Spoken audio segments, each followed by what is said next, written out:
Halo teman-teman, ya hari ini kita kembali di kelas intervensi dasar 1, dan di video kali ini saya akan membahas terkait dengan efektif konselor.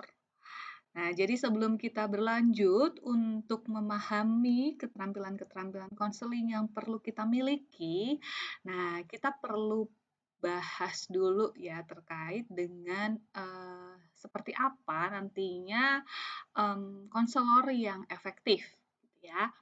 Nah, eee, namun sebelum kita memulai itu semua, jadi, untuk memulai konseling penting loh bagi kita sebagai konselor meninjau, eee, apa itu konseling.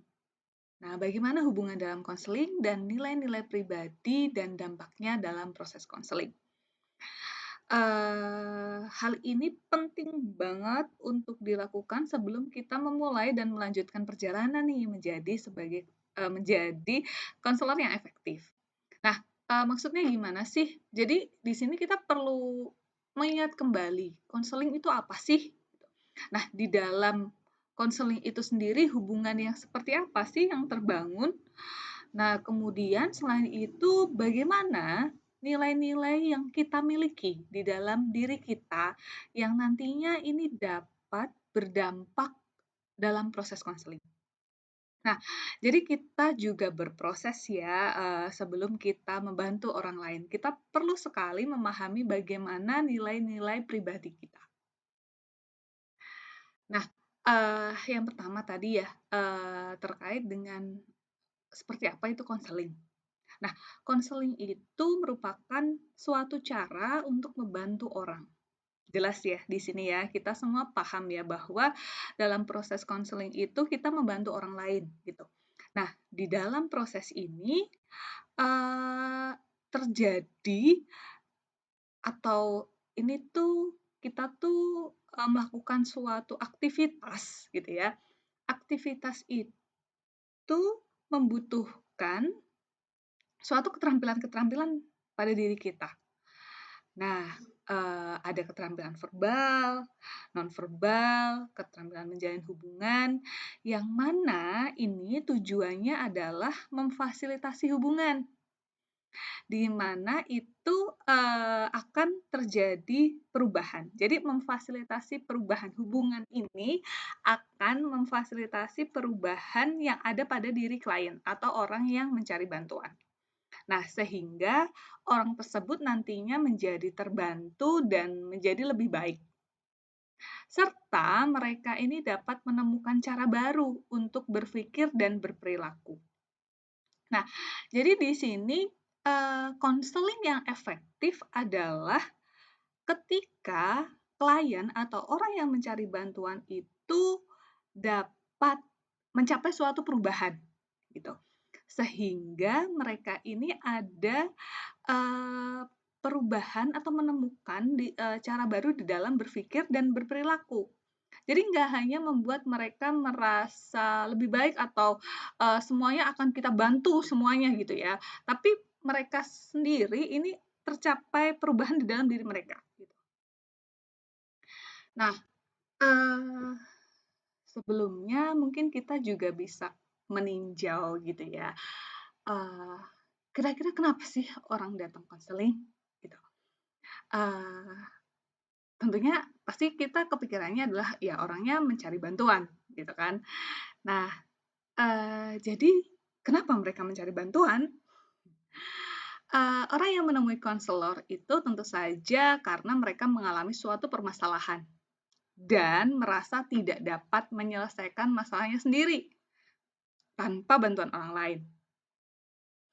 Nah, oleh karena itulah mereka mencari bantuan. Datangnya, mereka ini klien atau orang yang mencari bantuan ini ke konselor, itu tentu saja memiliki harapan. Nah, harapannya apa? Harapannya adalah dapat berbicara dengan seseorang yang mana mereka itu dengan percaya diri untuk menceritakan permasalahannya dan mendapatkan solusi, serta merasa menjadi lebih baik. Jadi, tentu saja setiap orang yang datang ke ruang konseling gitu ya, orang yang datang menemui seorang konselor itu memiliki harapan untuk menyelesaikan masalahnya. Wah, kemudian kita langsung berpikir, "Wah, kita harus menyelesaikan semua masalahnya ya?" Di sini tadi ya, kita itu tujuannya adalah memfasilitasi perubahan. Nah, eee, di sisi lain gitu ya, di dalam proses konseling, orang yang mencari bantuan ini tentu saja akan menyampaikan masalah yang dihadapi. Ya dong, ketika mereka hanya diam, ya mereka tidak dapat kemudian terbantu tentu saja. Meskipun demikian juga ada ya nantinya dalam proses ada yang sulit untuk mengungkapkannya. Nah, di sini kenapa ada yang sulit terbuka, ada yang mudah dengan terbuka gitu ya. Karena, mungkin masalah ini belum pernah diceritakan kepada orang lain. Jadi mereka pun akan, kesulitan ya menyampaikan ke kita. Nah, eee, jadi membuka diri ini bukan proses yang mudah gitu ya, pada orang yang mencari bantuan ini. Jadi, di sini ya yang mereka ceritakan ini nih bagaikan lapisan-lapisan pada bawang ini ya, teman-teman. Jadi, eee, tidak semua informasi itu terus ada di lapisan luar gitu. Ada banyak layer-layer ya, ada banyak lapisan-lapisan yang dimiliki oleh seseorang. Nah, bagaimana biar, klien ini bisa terbuka untuk menceritakan permasalahannya? Tentu saja ini butuh trust ya, rasa percaya ke kita sebagai konselor. Jadi, rasa percaya yang berkembang di dalam hubungan konseling ini membuat orang yang mencari bantuan itu bisa mengupas masing-masing lapisan yang ada di dalam dirinya sehingga, yang terdalam ini akan dapat terbuka sehingga nantinya terbantu untuk, merasa lebih baik atau membantu memecahkan masalahnya, gitu. Nah, jadi di sini, terciptanya suatu hubungan yang baik dengan klien ya, antara konselor dan klien ini merupakan bagian utama ya di dalam proses konseling. Nah, eee, kenapa sih kok ada lapisan-lapisan tadi? Nah, lapisan-lapisan tadi dapat tertutup karena trauma ataupun pengalaman buruk. Nah, jadi meskipun kita tahu pastinya ketika klien menceritakan yang terdalam itu penting untuk membantu masalahnya, tapi kita juga tidak boleh untuk memaksakan mereka untuk membuka layar-layar itu, gitu ya. Jadi kita, perlu untuk memberikan mereka ruang juga ya, menghargai, kebutuhan privasi dari klien ini, mmm, sehingga nantinya mereka itu akan bisa kok, bisa menceritakannya semua gitu ya, sepanjang mereka merasa nyaman gitu. Sepanjang mereka merasa itu memang butuh untuk diceritakan. Jadi, sebagai konselor yang efektif meskipun, informasi itu tadi penting ya yang ada di layar-layar terdalam, kita nggak memaksakan klien untuk menceritakan itu, tapi yang kita usahakan adalah membuat hubungan yang saling percaya, sehingga klien akan merasa percaya dan mereka bisa terbuka dengan sendirinya. Ya, jadi kita, selain itu kita tadi tetap menghargai privasi dan memberikan waktu untuk klien agar bisa membuka diri.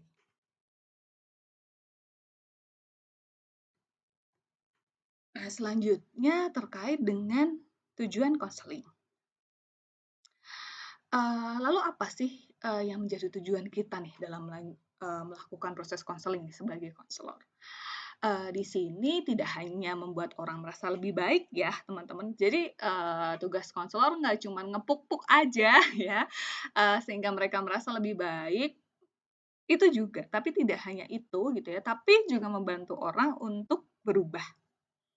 Nah, berubahnya berubah apa? Tadi ya, perubahan terkait dengan cara berpikir dan cara berperilaku. Sehingga pola-pola permasalahan yang terjadi itu tidak terjadi lagi di masa depan. Jadi bukan kita yang menyelesaikan masalahnya ya, tapi mengajak, klien ini untuk mencapai perubahan tadi, perubahan dalam cara berpikir dan berperilaku. Di sini jadinya ketika kita breakdown, lebih rinci ya sebagai tujuan jangka panjang dan tujuan jangka pendek ya, konselor yang efektif itu memiliki tujuan jangka pendek untuk membantu klien merasa lebih baik dan lebih nyaman. Ya ini di awal ya, jadi kita memang juga bertujuan untuk membuat mereka merasa nyaman gitu. Nah, namun dalam jangka panjang kita juga perlu untuk membantu klien menemukan dirinya, menjadi lebih mandiri, dan mereka mampu untuk menghadapi situasi kehidupan yang sedang berlangsung, serta di masa depan ini dengan cara yang konstruktif, tanpa memerlukan bantuan terus-menerus. Jadi memandirikan mereka ini juga menjadi tujuan dalam proses konseling. Jadi bukan terus membuat klien ini bergantung pada kita. Jadi setiap klien punya masalah terus datang ke kita seperti itu terus. Bukan seperti itu ya di dalam proses konseling.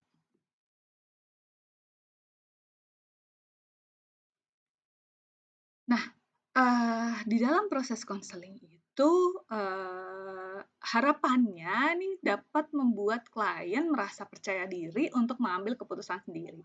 Nah, jadi kita itu mendukung klien untuk biar bisa mengambil keputusannya sendiri ya, bukan terus semua keputusannya kita yang menentukan, gitu.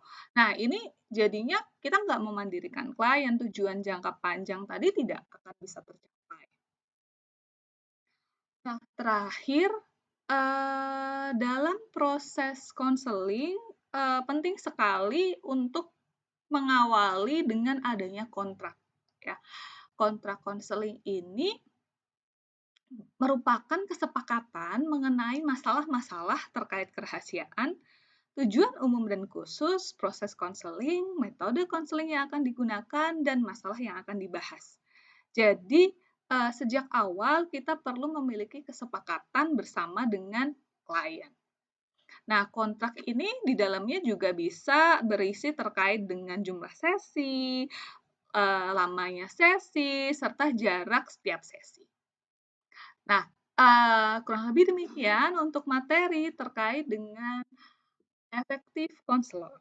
Materi ini diambil dari buku Geldart dengan judul Basic Personal Counseling, a Training Manual for Counselor. Terima kasih.